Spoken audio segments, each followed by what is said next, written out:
Esta é mais uma prova em simultâneo da revista de vinhos e hoje o nosso fundo é, no fundo, parte da redação da nossa revista. Vamos provar 3 novidades lançadas pela Poça Júnior, que é, Nuno, uma empresa centenária, embora já com alguma tradição no vinho do Porto, no vinho do Douro. É verdade, foram os primeiros, foram pioneiros no vinho dos Douro, não é? O Coroa Douro. E hoje estão a viver uma nova fase. E eu começava então por pedir ao Pedro para nos explicar esta fase de vinhos que vão lançando para o mercado, também alguns vinhos de pequenas experiências também, que até algumas delas que estamos hoje a provar. Mas queria que começasses por nos explicar um bocadinho o que é que andam a fazer. Certo. Portanto, como tu disseste, o Coroa Douro foi o primeiro vinho do Douro que nós produzimos, portanto, a primeira colheita em 1990, está agora a fazer 30 anos, numa altura em que muito pouca gente, sobretudo no universo das empresas de vinho de Porto, muito poucas apostavam de facto nos vinhos tranquilos, e portanto é de facto um fator de orgulho. Fomos fazendo o nosso trajeto, eu diria, a nível dos docodouros e recentemente temos alargado a gama numa ótica de algum arroz, de algum experimentalismo. Criamos um conceito chamado Fora da Série, que conforme o nome indica são vinhos que saem fora da nossa série habitual de vinhos, são vinhos que não têm uma obrigatoriedade de produção todos os anos, que vivem muito daquilo que a equipa de enologia sente que num ano específico foi diferenciador, foi interessante, ou mais interessante que tudo o resto ainda, e que como tal resolveu partilhar. Conforme tu dizias, são pequenas séries, raramente acima de 1.200, 1.300 garrafas, e normalmente com caráter, como dizia há pouco, mais experimentalista. Temos um Orange Wine, temos um ânfora, lançamos também este ano um segundo monovarietal, que para nós é algo diferente, é algo que nós não costumávamos fazer. Tínhamos lançado ano passado um Touriga Nacional, este ano vamos lançar um Tinta Roriz, e portanto também é de facto uma forma de nos conhecermos um pouco melhor, conhecermos um pouco melhor as parcelas que nós temos e no fundo a diversidade de terroirs que temos no Douro, nas 3 quintas que temos na região. Vocês, no fundo, Pedro, tentam aqui arranjar uma espécie de equilíbrio entre aquilo que é o caráter um bocadinho mais tradicional, o vinho do Porto, e agora, sobretudo, com estas novas edições, o caráter mais experimentalista nos DOC Douro. Qual é a dimensão da Poças? Vocês têm propriedades espalhadas das diferentes sub-regiões do Douro, têm também um centro de vinificação com uma dimensão ainda que significativa. Vocês são uma espécie de pequena empresa quando olhamos para o grande setor do vinho do Porto, mas uma empresa com uma dimensão já bastante significativa se olharmos pelo espectro dos vinhos DOC. Sim, o vinho do Porto e falando agora da parte de negócio, não é? É um negócio com uma grande concentração, não é? Como sabemos. Há 5 empresas que têm uma porcentagem muito significativa do que aquilo que é o mercado do vinho do Porto. E nesse prisma somos de facto sendo certo que é uma pequena empresa, mas digamos que estamos num conjunto de empresas que estão logo abaixo das 5 grandes, vamos dizer assim. Quando pensamos nos vinhos DOC Douro, aí de facto somos para já é um negócio muito menos pulverizado do que aquilo que é o negócio do vinho do Porto, e aí sim, efetivamente, somos um player de maior dimensão, somos um dos 10 maiores exportadores de DOC Douro, no mercado nacional, e esse tem sido também um desafio nosso e um trabalho contínuo para ganhar mais espaço no mercado português. Portanto, é um mercado onde somos ainda relativamente menos conhecidos, mas lá fora de facto somos, como dizia, estamos nos 10 primeiros exportadores de DOC Douro. Portanto, a nível de posicionamento, caracterizaria mais ou menos assim. Pedro, também antes de começarmos a provar os vinhos, perguntava-te como é que após este problema que o mundo atravessa, como é que tu vês um bocadinho agora os próximos meses? Que é que tu que andavas também muito por fora e trabalhavas muitos mercados, como é que eles estão a reagir, ou se há uns mercados que neste momento já estejam de facto a reagir e outros ainda não? Como é que tu vês isto tudo?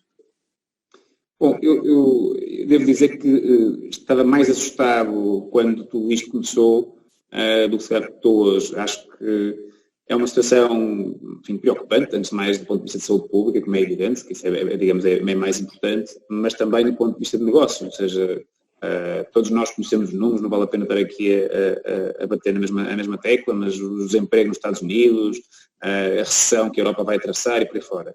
Aquilo que nós temos vindo a sentir, conforme dizia há pouco, na parte inicial da crise e o contacto com os clientes, havia um pessimismo muito grande, uma incerteza muito grande, mas sobretudo um pessimismo muito encrustado.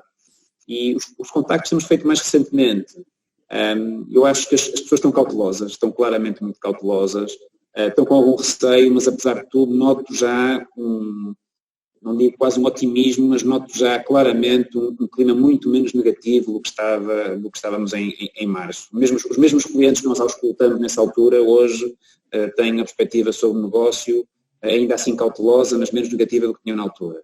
E depois, como é evidente, há aqui claramente duas velocidades, nomeadamente quando falamos dentro da restauração e o canal Horeca e o canal Off-Trade.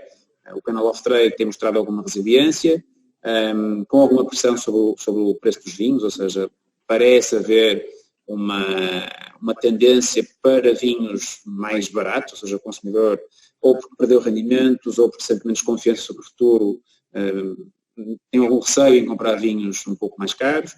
Outra das coisas também que vamos sentindo e de alguma forma que aprendemos também na crise, sobretudo de 2009, foi que tendencialmente o consumidor aposta muito em marcas refúgio, ou seja, sobretudo quando vemos patamares de preço já não é um primeiro preço, não é? Que sei lá, vinhos de 7, 8 euros e para cima, a experimentação vai baixando neste tipo de circunstâncias e as pessoas normalmente compram vinhos de marcas de refúgio, marcas que eles já conhecem, se sentem confortáveis e que sabem que vai dar prazer e sabem que qualidade é que lá está.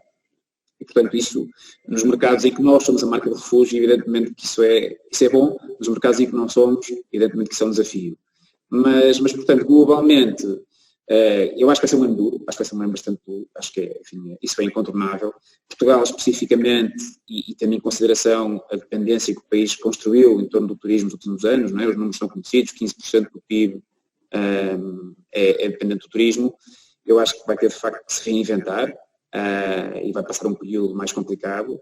Ao mesmo tempo, eu acho que os sinais que temos visto nas últimas semanas, cada semana que passa traz muita informação nova, não é? Só acho que são encorajadores, acho que as pessoas têm vontade de sair e, portanto, criadas as condições de segurança e ultrapassado este receio, que é um receio natural, acho eu, não é? Eu acho que as pessoas vão querer voltar a viajar, vão querer continuar a conhecer sítios novos. E, portanto, acredito que um país como Portugal, que aliás era visto como um local seguro na altura que havia o terrorismo, etc., eu acho que pode agora ser visto como um local seguro até mesmo do ponto de vista sanitário, não é? Nós felizmente até agora temos tido um desempenho, eu diria, bastante bom e, portanto, podemos ser vistos também aí como um local seguro e essa segurança deu um conforto às pessoas que nos visitam. Portanto, quero acreditar que 2021 pode não ser um ano tão bom como foi 2019, mas será um ano muito melhor que 2020. André, a melhor parte da conversa fica para si. Vamos falar de 3 novidades, 3 vinhos. Sugeria começarmos pelo branco. Que vinho é este? Este Poças Reserva Branco de 2019. Percebemos, ao olharmos para o rótulo, que é um vinho de Freixo de Domão, Foscoa, portanto estamos ali em terras do Douro Superior. Que vinho é que está na origem, ou que vinhas e uvas é que estão na origem deste vinho? Como é que ele foi vinificado? Antes de mais nada, o vinho nasce com um posicionamento de gama, porque nós tínhamos um reserva branco com um perfil, depois do aparecimento do Branco de Ribeira, sentimos que faltava ali um espaço e então reconstruímos a nossa definição de reserva branco e fomos buscar exatamente essa nossa quinta de Valcavalos, uma pequena parcela de vinha velha, portanto uma mistura de castas de Fieldland, e para equilibrar ou para dar um pouco mais de frescura a este blend natural dessa vinha velha, fomos acrescentar um bocadinho de arinto. O vinho depois estagia e fermenta em barrica nova de carvalho francês, 300 litros, e há um trabalho de batonage, para dar aqui um bocadinho de untuosidade ao vinho. O que eu acho interessante neste vinho, comparando, por exemplo, com o Branco da Ribeira, que tem um perfil muito preciso na questão da mineralidade, neste Reserva Branco fomos com uma gama aromática diferente. Aqui sente-se mais fruta de caroço, fruta amarela, não é? Parece que é um perfil um bocadinho mais quente. Mas depois, é um vinho com alguma tensão, a acidez está cá e a frescura também se consegue manter do início até ao final da prova, não é? Exatamente, e é um vinho que precisa também de um momento de prova que é muito importante. É um vinho que precisa de uma temperatura adequada, porque se deixarmos fugir um bocadinho a temperatura ele vai tornar-se um bocadinho quente demais. Portanto, eu acho que é um vinho que precisa bem dos 12 graus, mas do princípio ao fim dá uma prova muito harmoniosa, não é? Portanto, sentimos essa diferença na parte aromática, fruto amarelo, fruto de caroço, e depois um perfil até floral no final do nariz. E depois, em segundo plano, a madeira aqui muito bem integrada. Que madeira que teve? Teve um ano, portanto, vinho. Depois, a parte de frescura, o tal adição do arinto, então introduz aqui a parte de acidez, de mineralidade também, equilibra o conjunto e torna o vinho bastante gastronómico. Ele também tem outra coisa que para nós é importante, que é um perfil ligeiramente seco na boca, o que depois à mesa, enquanto estamos a harmonizar com diversos pratos, quer dizer, tanto marisco como peixe, é um vinho que se comporta muito bem, porque a pessoa vai bebendo o vinho e não vai sentindo aquele, às vezes que se sente com aromas adocicados na boca, que tornam os vinhos mais pesados e até enjoativos. Portanto, nós queremos fugir desse perfil. E depois há o segundo vinho. O segundo vinho é um fora da caixa. Para vocês não é fora da caixa, mas é fora da série. É um vinho laranja e, antes de mais, André, vamos lá explicar isto do que é um vinho laranja. Há pessoas que se calhar pensam que nós colocamos, ou que vocês colocam laranjas a determinada altura no processo de vinificação. Não é nada disso, não é? Há muita gente que faz essa pergunta e, no fundo, o que nós temos aqui, que é um vinho que eu acho muito interessante por dois prismas. Por um lado, temos um processo que é muito conhecido no mundo do vinho do Porto, que é os brancos portanto, fazer um pouco de curtimento nos vinhos brancos, para dar um bocadinho mais de estrutura e os próprios vinhos conseguirem envelhecer bem enquanto estão no seu processo de estágio. Tendo isso em mente, o que eu quis fazer aqui com este vinho foi utilizar, quando nós fizemos as pensagens do Branco da Ribeira, portanto nós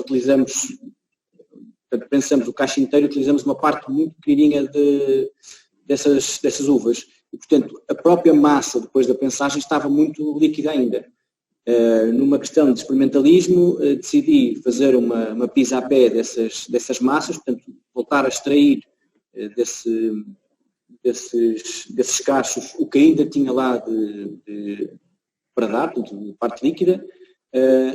Os cachos vinham inteiros, portanto, a parte tânica e a acidez do próprio engaço também entrou aqui no lote, e depois abri umas barricas de 300 litros, portanto, tirei-lhes os tampos, pus as massas lá dentro e deixei fermentar a temperaturas muito baixas e com uma leve maceração da parte das massas. O resultado aqui é um bocadinho ao contrário, é um vinho que não gosta muito de temperatura, porque se ele baixa muito a temperatura para os 10, 12 graus, é um vinho que depois nota até um perfil tânico que não é interessante. É um vinho que gosta mais de uma temperatura aí na volta dos 12, 14, é a temperatura perfeita para beber o vinho.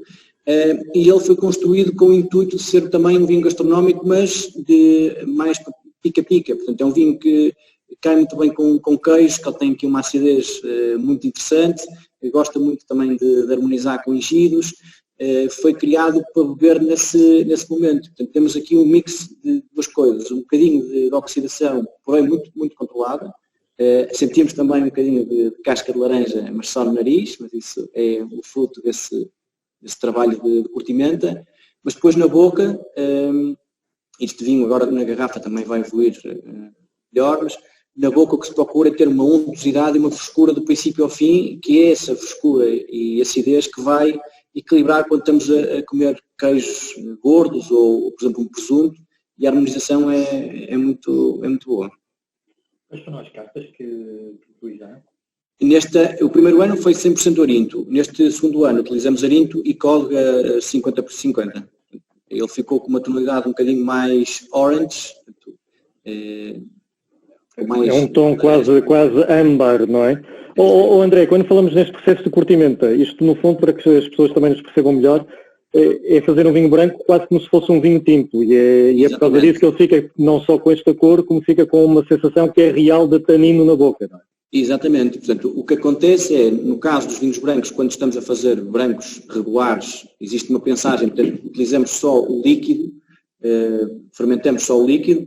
Aqui no caso do Orange, e é por isso que ele tem esta tonalidade, fermentamos o líquido com as próprias massas, portanto, com as próprias uvas, as cascas das uvas, e neste caso até algum engaço, e é isso que vai dar esta característica de oxidativa, não é? E acrescenta o tanino e acrescenta também esta frescura, esta acidez que se sente do princípio ao fim, bem integrada no lote. Nós aqui, por acaso, é uma coisa muito curiosa, que nós gostamos todos muito de desenhar, eu, o Pedro, o Jorge, portanto, estamos constantemente a falar de receitas e de técnicas, e, portanto, no nosso subconsciente está sempre o momento em que vamos beber este vinho ou para que é que vamos construir este vinho. Portanto, nós, quando estamos a pensar num lote ou construir um vinho, temos que pensar em que momento é que vamos querer provar. Este ganha-se exatamente nesse momento de pica-pica, de descontração. Não me parece que seja um branco de refeição, porque ele tem uma característica muito, muito diferente, por exemplo, do nosso reserva branco. Ou seja, 2000 e tal garrafas que vocês fazem, grande parte delas são consumidas internamente por vocês enquanto cozinham, não é? Já só deve haver para aí 800. Para o mercado sai muito pouco, é. Não sei, 1.800, mas é 1.800. 1.800 garrafas.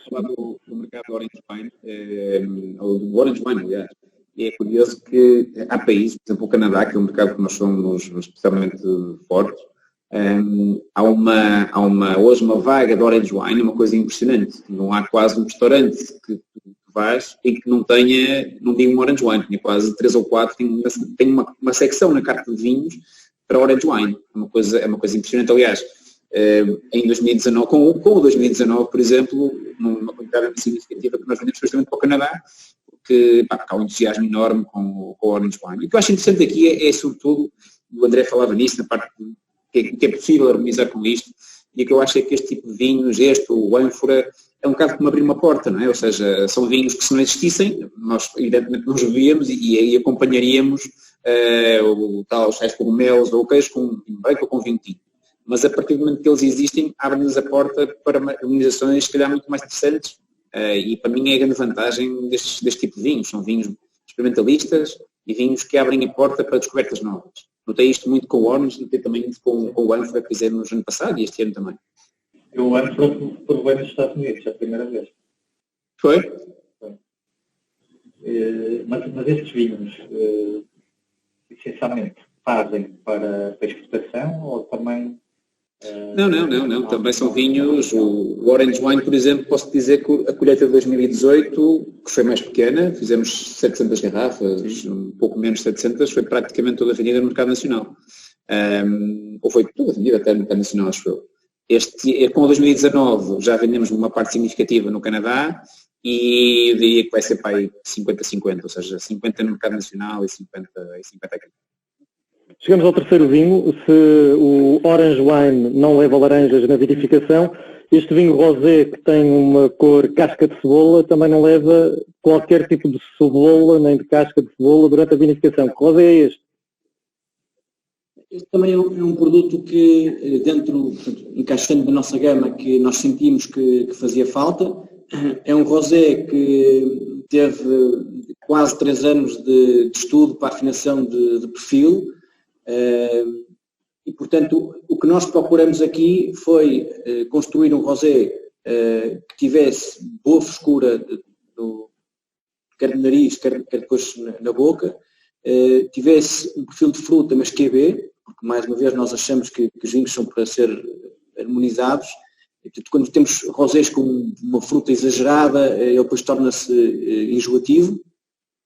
e depois é um vinho também, mais uma vez, seco. Portanto, quisemos fugir do perfil de rosé com alguma açúcar residual, com um perfil de rosé seco, e que depois, quer a provar sozinho, quer depois a harmonizar, torna o vinho mais gastronómico e mais apetecível, porque ele tem uma graduação também baixa, 12 graus e meio, portanto é um vinho que se vai bebendo descontraídamente, ou só a apanhar sol à volta da piscina, ou mesmo à mesa. Portanto, há vários momentos que se pode ir provando este rosé, mas no fundo ele consegue acompanhar sempre e não se vai tornando chato nem intrusivo, digamos assim. Para fazer este vinho nós fomos buscar Touriga Nacional pela sua exuberância na parte floral e de fruto, e para lhe dar aqui um ar da sua graça, fomos buscar uma tinta Roriz vindimada um bocadinho mais cedo e que lhe dá aqui um toque mais mentolado no lote. O conjunto acho que está muito bem conseguido, e uma das coisas, curiosamente, que é mais difícil de afinar é exatamente a cor, porque é um exercício que se faz quando se olha para um rosé, que é imaginar, sem provar o vinho, a sensação que se tem quando se olha para o vinho. Por exemplo, quando temos um rosé de tonalidade muito carregada, na nossa cabeça diz-nos logo, ou pelo menos achamos isso, que o vinho vai ser um exagero de fruta, mais pesado, provavelmente até ligeiramente adocicado. Quando se olha para este, sente-se, ou pelo menos quando se vê, acha-se que vai ter uma sensação de vinho mais delicado, mais fresco. A cor nos rosés é dos fatores mais importantes e mais difícil de trabalhar. Pedro, tem havido uma reação muito positiva aos rosés ultimamente. Sim, claramente tem havido. É uma categoria que tem crescido. Eu acho que as pessoas, antes de mais, eu acho que também a qualidade dos rosés que estão produzidos também tem subido substancialmente. O rosé, durante muito tempo, acho que até era um pouco mal visto, e até pelos consumidores, antes de mais, havia uma certa associação, ou só porque era um vinho feminino, ou enfim, havia uma série de clichês, evidentemente, e que isso felizmente se perdeu. E eu acho que hoje as pessoas veem o rosé como veem outro vinho qualquer, como um vinho que tem capacidades ótimas para harmonizar com algum tipo de pratos, com algum tipo de alimentos.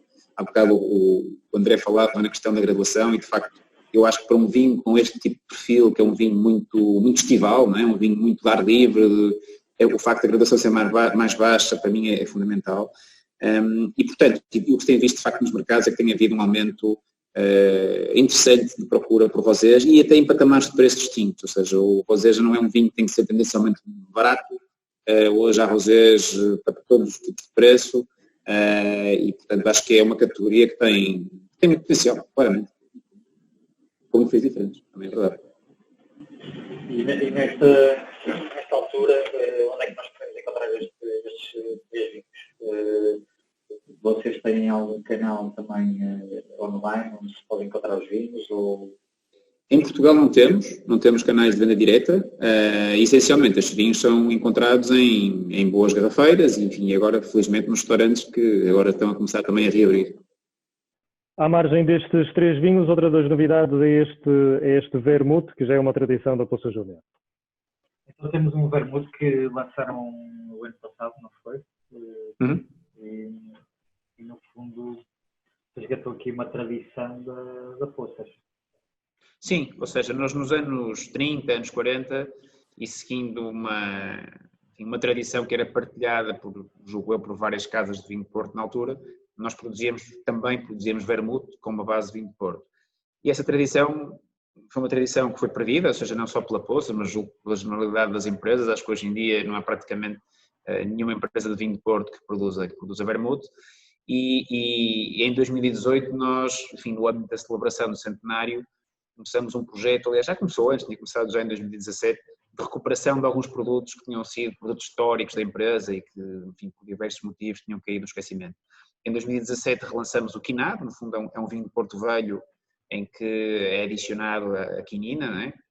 Também com uma forte raiz histórica, e ano passado relançamos o vermute, que no fundo, enfim, é um vinho de Porto, tem uma base de vinho de Porto branco, e depois é aromatizado com essências que nós colhemos nas quintas que temos no Douro.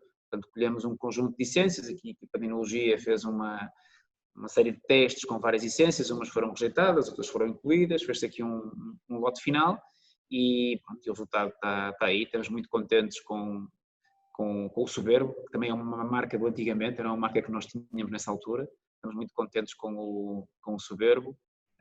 Acho que é um vermute extremamente equilibrado, que permite muito uma flexibilidade enorme, ou seja, quem quiser bebê-lo sozinho, com gelo e uma casca de laranja é ótimo. Quem quiser fazer um Negroni também pode. Acho que é um vinho, sobretudo, pelo facto de ter um equilíbrio muito grande entre a doçura e quase um amargo das essências, permite bebê-lo sozinho, que aliás é a forma que eu gosto mais de beber, é com uma casca de laranja e com gelo.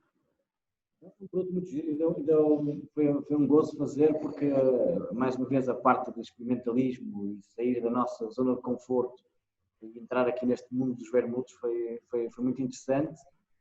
E o que queríamos pôr na garrafa, pegando no fundo na receita antiga, era pôr a representatividade do que é os aromas do Douro.